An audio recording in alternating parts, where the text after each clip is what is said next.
Niitaka, or Mount Niitaka, was the Japanese name for the tallest peak in the Japanese Empire. It stands on the island of Taiwan, which was ruled by Japan at the time. The Chinese call it Yushan, Jade Mountain. On December 2nd, 1941, a powerful radio transmitter in Japan sent this message to Imperial Navy units across the Pacific. Climb Mount Niitaka, 1208. The number 1208 was a date reference, December 8th. The meaning of the message was this: all units proceed according to the plan for December 8th. Welcome to the history of the 20th century.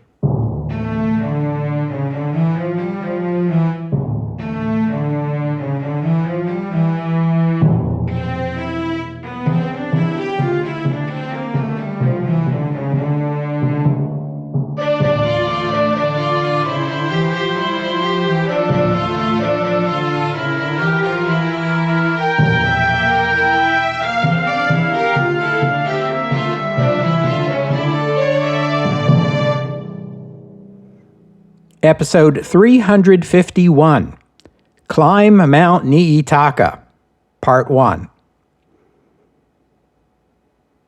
As long ago as when Germany invaded Poland in 1939, the Japanese army favored closer ties with the European Axis powers.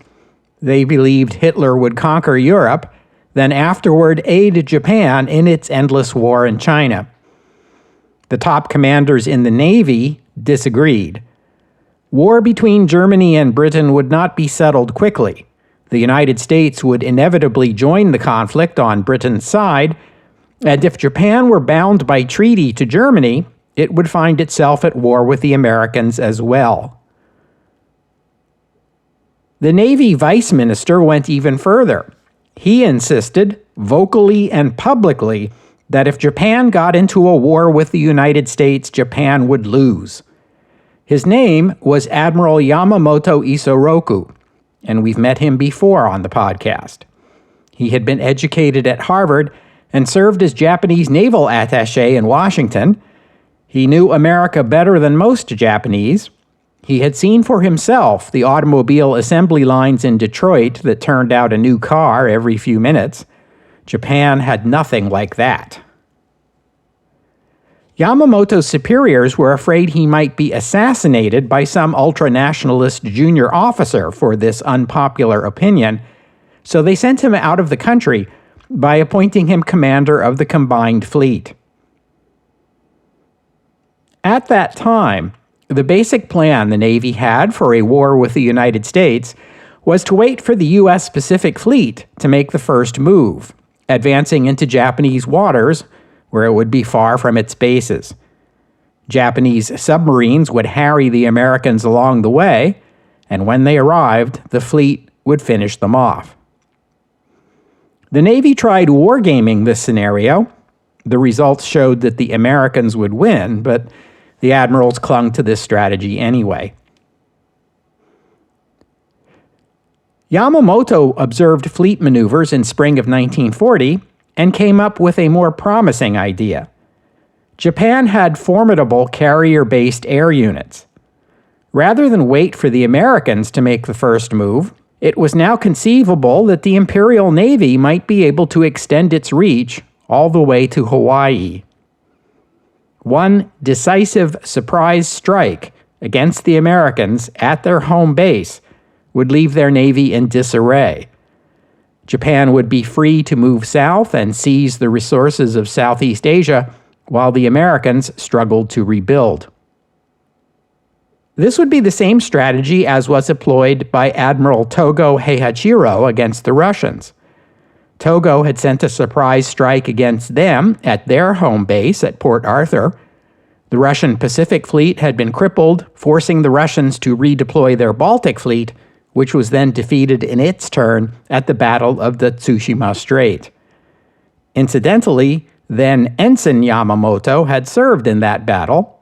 It cost him 2 fingers of his left hand. Would it be possible to employ this very same strategy against the Americans? Yamamoto asked for a feasibility study. The conclusion of the study was that an attack on Hawaii would be difficult and risky, but it had a reasonable chance of success. There were two necessary conditions. First, that the Navy could send a large carrier task force more than halfway across the Pacific Ocean undetected, and second, that the American Pacific Fleet, or at least a substantial portion of it, would be present at Pearl Harbor at the time of the attack. Yamamoto saw a third necessary condition: better intelligence on Pearl Harbor. So he turned to naval intelligence for assistance. They had little in the way of assets in Hawaii, so they groomed a spy, 29-year-old Yoshikawa Takeo, who worked in Naval Intelligence's American section. Yoshikawa was a handsome young man with an innocent look about him, a champion swimmer, and a devoted student of Zen Buddhism. He was discharged from the Navy, given a new name, and assigned to the Japanese consulate in Honolulu. In his free time, he wandered about Honolulu like a tourist, dressed in a loud Hawaiian shirt. He took the 6-hour drive around the island of Oahu regularly. One day, in the style of Upton Sinclair, he picked up a lunchbox and entered the naval base at Pearl Harbor along with a group of laborers headed to work. No one challenged him, and he spent the day prowling the base. He attended an air show at the U.S. Army Air Corps' Wheeler Field, where he sat on the grass with other civilians, watching American P-40s do aerobatics. There were plenty of ethnic Japanese in Honolulu, but he had no luck recruiting any of them. Despite their ancestry and their appearance, they considered themselves fully American, which baffled Yoshikawa. By April 1941, Yamamoto's attack plan had a name, Operation Z, in honor of the Nelson-esque Z signal given by Admiral Togo before the Battle of the Tsushima Strait. On this one battle rests the fate of our nation. Let every man do his utmost. Surprise would be the key to Plan Z. How then to get a large naval task force within striking distance of Hawaii undetected? The Americans had their PBY Catalina reconnaissance airplanes, which flew routine patrols that covered the seas out to 500 miles, or 800 kilometers, both from Pearl Harbor and from Dutch Harbor in the Aleutian Islands. There was also the risk that a merchant ship might stumble upon the task force in mid-ocean and alert the enemy. Fuel consumption was also a concern. Japanese naval vessels did not carry enough fuel to travel from the home islands to Hawaii and back again. This meant the task force would have to include oilers, fuel-carrying ships that could refuel the combat vessels at sea. But these slow vessels would slow down the task force, increasing the odds that the Americans would spot it. The solution was to send the task force east along the North Forties, that is, at about 40 degrees north latitude. Commercial ships avoided this region of the Pacific in November and December due to rough seas. Those rough seas would also make it more difficult to refuel, but Japanese sailors would prove equal to the challenge. An added advantage would be that the U.S. Navy normally held its maneuvers and flew its reconnaissance flights to the south and west of Hawaii. The Americans figured any attack from Japan would originate in the Marshall Islands, and they were looking in that direction. They would not be looking north. Heading along the North Forties would bring the task force to a point about 900 miles, 1,400 kilometers, north of Hawaii. From there, the task force would wait until dark and steam south at full speed, bringing it within striking distance of Pearl Harbor by dawn. Other officers were planning attacks on Hong Kong, Singapore, Java, Sumatra, and the Philippines. Here, Japanese intelligence operatives found the locals to be more helpful. Many Filipinos still had bitter memories of their failed war for independence 40 years ago. Similarly, many subjects of the British and the Dutch were eager to overthrow their foreign rulers. In Singapore, Japanese spies concluded that the island was an impregnable fortress on its seafront, but virtually defenseless against an attack from inland Malaya.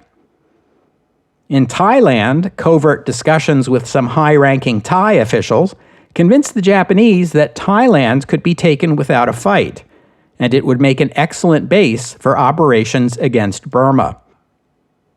Soldiers trained for jungle warfare on the southern Chinese island of Hainan, now occupied by Japan. Naval air pilots practiced dropping bombs on painted targets they were not told conformed to the dimensions of American battleships. In November, the Hawaiian shirt-clad spy, Yoshikawa Takeo, received a questionnaire from Naval Intelligence with 97 questions. One of them was, "On what day of the week are the greatest number of ships in port?" That one was easy. Sunday, of course. Special torpedoes were built that ran shallow enough for the waters of Pearl Harbor. Special armor-piercing bombs were built, bombs that would pierce the upper decks of a battleship and drop inside before exploding. Yamamoto set the date for the attack, December 8th. There would be a full moon, making it easier to launch planes from the carriers. In Hawaii, on the other side of the international date line, it would be December 7th, a Sunday. The Pearl Harbor Carrier Strike Force was the largest carrier task force in military history, with 6 carriers loaded with 360 airplanes. No other country in the world had the capacity to assemble such a force except the United States, and America's carriers were split between the Pacific Fleet and the Atlantic Fleet. The 6 carriers were 2 old ships converted from battleship hulls after Japan signed the Washington Naval Treaty, Akagi and Kaga. The former name means Red Castle. The latter was the name of a Japanese province. Soryu and Hiryu were smaller but more modern ships. Their names mean Green Dragon and Flying Dragon, respectively. The final 2, Shokaku and Zuikaku, were Japan's newest carriers, the equals of the most formidable American carrier in the Pacific, USS Enterprise. Their names meant Soaring Crane and Auspicious Crane. Yamamoto met with the carrier squadron leaders and told them for the first time that their target would be Pearl Harbor. "You must not think lightly of your enemy," he warned them. "America is not an ordinary foe." 4 Japanese armies, under the overall command of General Count Terauchi Hisaichi, would seize all British, Dutch, and American possessions in Southeast Asia. The 25th Army would take Malaya and Singapore. The 14th Army would take the Philippines. The ships in the Pearl Harbor Force would leave Japanese ports one by one so as not to call attention to themselves, and rendezvous at sea. The 6 carriers would be escorted by 2 battleships, 2 heavy cruisers, a light cruiser, 8 destroyers, 2 submarines, 3 oilers, and a supply ship. The force was ordered to maintain radio silence. One of the ship captains asked what they should do if they encountered a Russian merchant ship. "Sink it," he was told. "Sink anything flying any flag." In Washington, U.S. officials were receiving intelligence reports of Japanese forces moving south, but the Americans had no knowledge of the task force steaming for Pearl Harbor. The movements they did know about led the American leadership to conclude Japan was maneuvering toward a strike in the South. General Douglas MacArthur, commander of U.S. forces in the Philippines, was warned about this. He was instructed to prepare his defenses, but to make sure it was Japan who committed the first overt act of war. A similar message was sent to General Walter Short, commander of U.S. Army forces in Hawaii, along with an admonition not to take any action that would alarm the civilian population. Short, apparently unable to imagine any other way Japan could threaten Hawaii, assumed the message referred to sabotage by ethnic Japanese living in Honolulu. You know, the same people the actual Japanese spy was unable to recruit because they were too loyal to America. The emperor gave his formal approval for the war on December 1st. At 2 o'clock in the afternoon on the following day, Admiral Yamamoto transmitted the message I told you about at the top of the episode. Niitaka Yama Nobore, or climb Mount Niitaka. The strike on Pearl Harbor was a go. Later that same day, at Pearl Harbor, the American naval intelligence officer tasked with tracking Japan's 6 aircraft carriers confessed that he had lost them. This information was passed on to the commander of the fleet, Admiral Kimmel. Kimmel jokingly asked him, "Do you mean to say they could be rounding Diamond Head at this minute and you wouldn't know?" "I hope they would be sighted by now, sir," replied the officer. At about the same time, over at the Japanese consulate in Honolulu, the consul received a coded message from Tokyo. The message asked that the consulate begin sending daily reports on the numbers of carriers, battleships, and cruisers docked at Pearl Harbor, along with observations on whether or not there were barrage balloons in the air and whether or not the harbor was protected by anti-torpedo nets. Any American intelligence official reading that message would immediately have understood that an attack on Pearl Harbor was imminent. Unfortunately, no American intelligence official read this message. U.S. naval intelligence had broken the Japanese diplomatic code, which the Japanese believed to be unbreakable. Where have we heard that one before? But did not have the staff to translate and analyze every message they intercepted.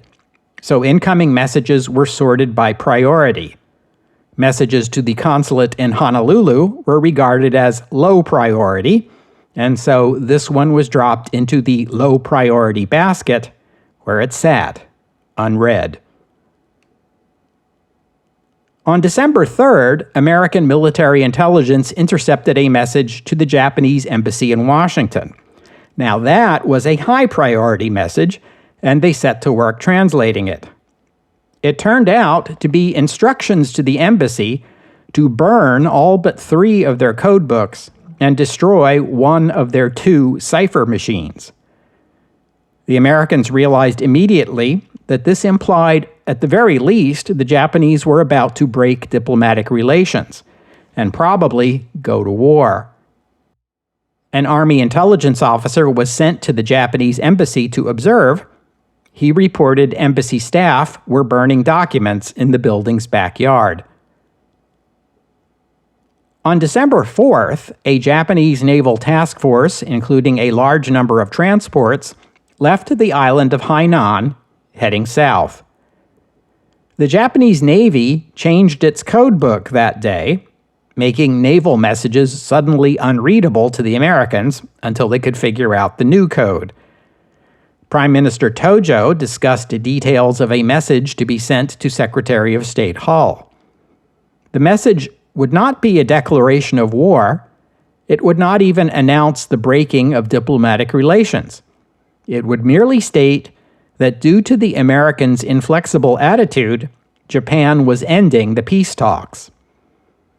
Nevertheless, it was important to Tojo that Hull receive this message before the attack on Pearl Harbor. They settled on 1 o'clock Sunday afternoon, Washington time, which would be 7:30 a.m. in Honolulu, just minutes before the attack. On December 5th, Yoshikawa, our Japanese spy with a taste for loud shirts, was hard at work collecting the information Tokyo had requested. He sent a cable reporting 8 battleships, 3 cruisers, and 16 destroyers currently docked at Pearl Harbor. This message was also intercepted by U.S. naval intelligence, and it also went into the low-priority basket. On December 6th, Admiral John Hart, commander of the U.S. Asiatic Fleet based in Manila, General Douglas MacArthur, commander of the U.S. Army in the Philippines, and Vice Admiral Sir Tom Phillips, commander of the Royal Navy's Far Eastern Fleet based in Singapore, met together in Manila to discuss worrisome signs of an impending Japanese attack.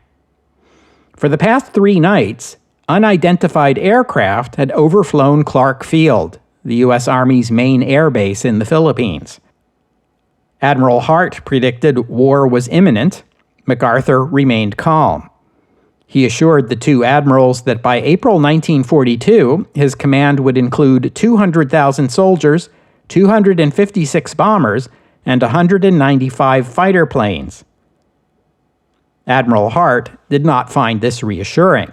He said, "Doug, that is just dandy, but how defensible are we right now?"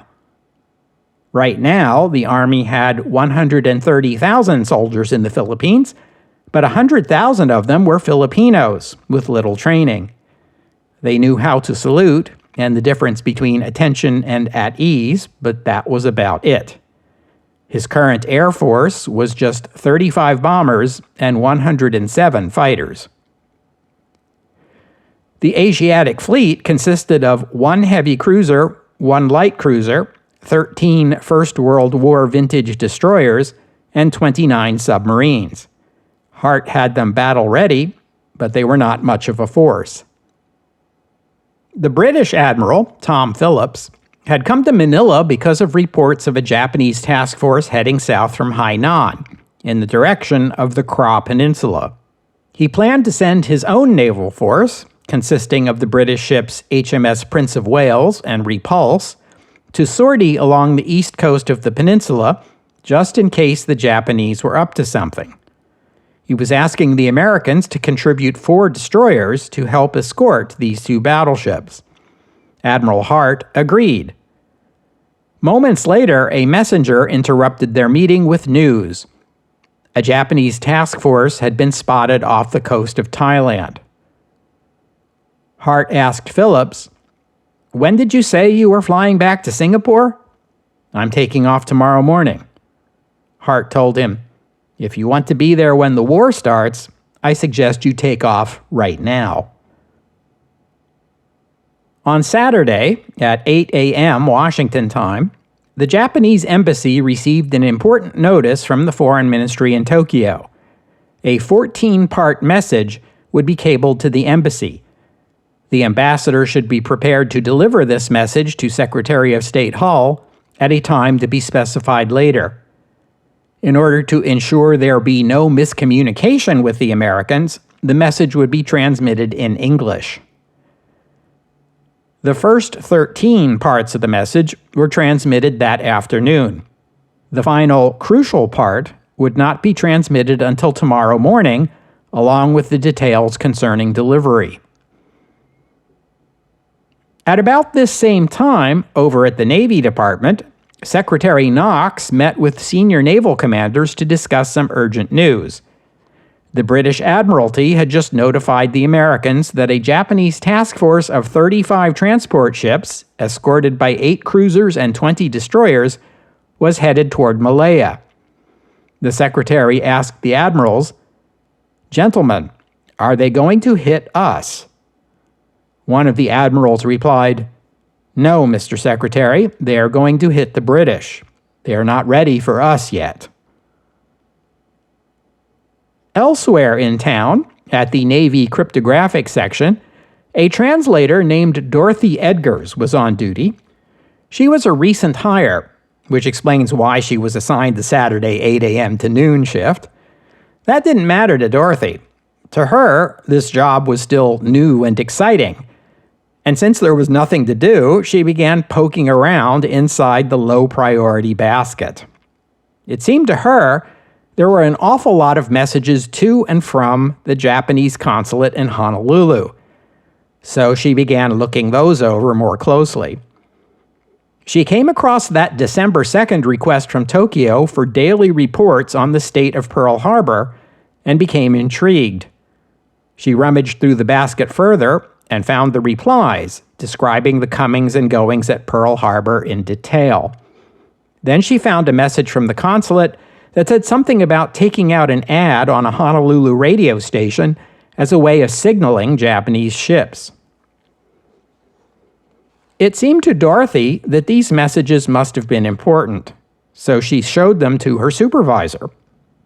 Her supervisor said it wouldn't be possible to translate all these messages before noon, so she should put it off until Monday.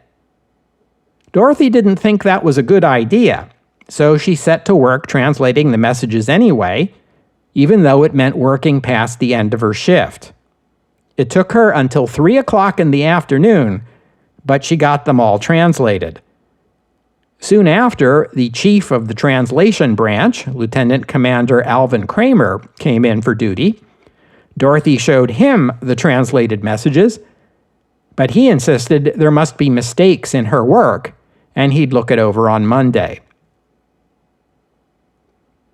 At about that same time, that afternoon, in the Japanese embassy across town, the first secretary was typing out the decoded message from Tokyo, letter by letter.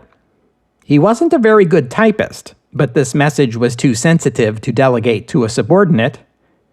He quit working about dinner time, with only 8 of the 13 parts decoded, to go to a farewell party the staff was holding for an official who had just been reassigned to an embassy in South America. Over at the Navy cryptographic section, they were also hard at work decrypting the coded message from Tokyo. In fact, they were decoding it faster than the first secretary was. Commander Kramer sent copies to the Navy Secretary, the Director of Naval Intelligence, and the White House. The Chief of Naval Operations, Admiral Stark, could not be located. At the White House, President Roosevelt was talking with Harry Hopkins when the decoded message was brought to him. The final part was missing, but what Roosevelt had was a clear enough indication of Japanese intentions. It was a lengthy recapitulation of the negotiations between Japan and the United States, in which Japan's actions were depicted as honorable and peaceful, and the Americans as hostile and duplicitous. Roosevelt didn't need the missing 14th part to take a good guess at what was coming. "This means war," he told Hopkins. Hopkins lamented that though war was inevitable, the Japanese would have the advantage of choosing when and how it would begin. It was a shame America couldn't strike the first blow. "No, we can't do that," said Roosevelt. "We are a democracy and a peaceful people." On Saturday night in Honolulu, Yoshikawa transmitted his final report to Tokyo on the status of Pearl Harbor. No barrage balloons, no torpedo netting. In the harbor, 9 battleships, 7 light cruisers, 3 submarine tenders, and 19 destroyers. 3 aircraft carriers and 1 heavy cruiser were absent. No sign of air reconnaissance. Not too far from Hawaii, the Japanese passenger liner Tatsuda Maru was en route to Los Angeles until, abruptly and without explanation, the ship turned around and began heading back to Japan, alarming its passengers. Everyone from Washington to Singapore believed a Japanese attack was imminent. No one expected the first blow to fall on Pearl Harbor.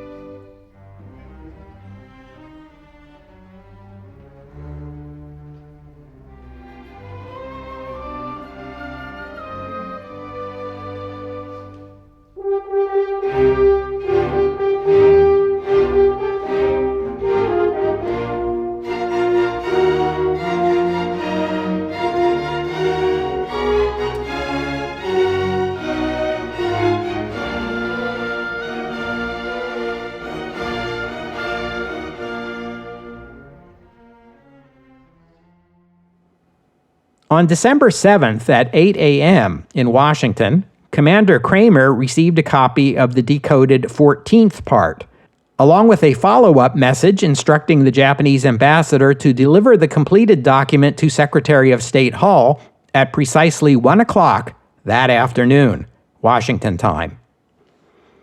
As he made arrangements to distribute this new information, something struck Kramer.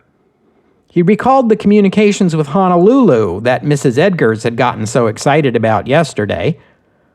1 p.m. in Washington would be 7:30 a.m. in Hawaii. Dawn was traditionally considered to be the best time to begin an attack. He had served a tour of duty at Pearl Harbor and knew better than most that early Sunday morning would be the quietest time of the week at the base. Most of the sailors would be in bed or just getting up for breakfast. The U.S. Navy's cryptographic section was on top of the messages from Tokyo, but over at the Japanese embassy, things were not going as smoothly. Everyone had had a little too much sake during last night's party. Then Part 14 of the message and the follow-up instructions came in early the following morning. It took the first secretary until 10 a.m. before he had shaken off his hangover sufficiently to begin work decoding. At 10:30, the ambassador was handed a copy of his follow-up instructions and learned for the first time that he was expected to deliver this message at 1 o'clock that very afternoon, just 2.5 hours from now. Part 14 wasn't even decoded yet. And when he looked over the typescript of the first 13 parts, he decided there were too many type-overs and erasures. This would never do. This was supposed to be an official Japanese government communication, after all. Word processing hadn't been invented yet, so he had no choice but to tediously type the 11 pages over again. But first, he called the State Department to ask for an appointment with Secretary Hull at 1 o'clock that afternoon. He emphasized that it had to be 1 o'clock. The staff at the State Department told him the secretary already had an appointment for that time. "It is a matter of extreme importance," said the ambassador. "If the secretary was not available, perhaps the undersecretary?" They told him to hold for a few minutes. When they picked up again, they told the ambassador that Secretary Hull himself would meet with him at the requested time. Army Chief of Staff George Marshall went horseback riding on Sunday mornings. He returned at 10:30 a.m. and was told about the decrypted Japanese message. He ordered alerts sent to various U.S. Army commands in the Pacific. The message went to the Panama Canal, the Philippines, San Francisco, and Hawaii. Navy Chief Stark also sent out warning messages, but they couldn't raise Pearl Harbor on the radio owing to atmospheric interference. So the Navy's warning went to Honolulu via Western Union. At 1:15 a.m., in the waters off the coast of the Kra Peninsula, Japanese Navy ships began bombarding the coast, while the transport ships bearing Japanese soldiers headed for the beach. It was only 5:45 a.m. in Hawaii. They had jumped the gun by 75 minutes. 200 miles north of Oahu, Japanese planes began taking off from the 6 carriers. The commander of the task force ordered a Z flag raised over Akagi. It was a replica of the one Admiral Togo had raised at the beginning of the Battle of the Tsushima Strait. The fighters took off first. It would be their job to reconnoiter and, if necessary, engage American defenders over Pearl Harbor. Next came the high-altitude bombers, then the dive bombers. The torpedo bombers brought up the rear. The Japanese planes climbed to an altitude of 4,000 meters. It had taken less than 15 minutes to launch the entire strike force, a remarkable accomplishment. Shortly after takeoff, the sun appeared in the east, to the left of the Japanese pilots, a beautiful red sun rising over a golden cloud bank. Most of these pilots had never seen a sunrise from a high altitude before. It was hard not to admire its beauty, or not to see the image of the rising sun as a favorable omen for Japan. The far northern tip of the island of Oahu was Kahuku Point, and there the U.S. Army had set up a radar installation. Radar was still a new and unfamiliar technology, but it showed great promise. That morning, one of the operators noticed a blip, a very big blip. It was nothing like anything he'd seen before, so he called over the other operator to have a look. This second operator, who was more experienced, said he never saw anything like that either, and supposed something was wrong with the equipment. They checked the system, and everything seemed in good order. The radar was telling them something large was 137 miles north of them and approaching the island. Should they call headquarters? It took them a few minutes to work up the nerve, but at last they called the Army's Pacific headquarters in Honolulu. They reached a switchboard operator who had difficulty finding anyone on duty to connect them to. She finally found somebody, an Army Air Corps pilot named Kermit Tyler. In the time it had taken to connect with Tyler, the blip continued approaching and was now 90 miles from the radar installation. Tyler knew that a squadron of B-17 bombers was coming in from the mainland today, part of the buildup of American armed forces in the Pacific. He figured this blip must be the approaching bombers, but he couldn't tell the radar operators that because the arrival of the B-17s was classified information. If he had told them about the squadron of B-17 bombers, the radar operators could have told him that the blip they were seeing was much larger than could be explained by a squadron of bombers. But he didn't, and they didn't. Instead, he just told them, "Don't worry about it," and hung up. At 12:30 that afternoon in Washington, the Japanese embassy was in a state of panic. The ambassador's appointment with Hull was just half an hour away. The 14th part of the message had just been decoded, but the ambassador was still trying to produce a readable copy of the first 13 parts. The foreign ministry in Tokyo wasn't being very helpful. It transmitted 2 corrections to the text, requiring 3 pages to be typed over again. As the Japanese planes approached Oahu, they found most of the island shrouded in cloud. Fortunately for them, Pearl Harbor itself was clear and under a bright morning sun. At 7:53 a.m., the observer plane at the head of the incoming aircraft radioed, "Tora, Tora, Tora." Tora, the Japanese word for tiger, was the agreed code signal that meant complete surprise had been achieved and the bombers should proceed immediately to their targets. The observer plane also fired 1 blue flare, a signal which meant the same thing, for the benefit of the fighters, since they did not have radios. The Battle of Pearl Harbor had begun. We'll have to stop there for today. I thank you for listening, and I'd especially like to thank Faith for her kind donation, and thank you to Eric for becoming a patron of the podcast. Donors and patrons like Faith and Eric help cover the costs of making this show, which in turn keeps the podcast available free for everyone. So my thanks to them and to all of you who have pitched in and helped out. If you'd like to become a patron or make a donation, you are most welcome. Just visit the website, historyofthe20thcentury.com, and click on the PayPal or Patreon buttons. The podcast website also contains notes about the music used on the podcast. Sometimes it's my own work, sometimes it's licensed, but many times the music you hear here is free and downloadable. If you hear a piece of music on the podcast and you would like to know more about it, including the composer, the performers, and a link to where you can download it, that would be the place to go. While you're there, you can leave a comment and let me know what you thought about today's show.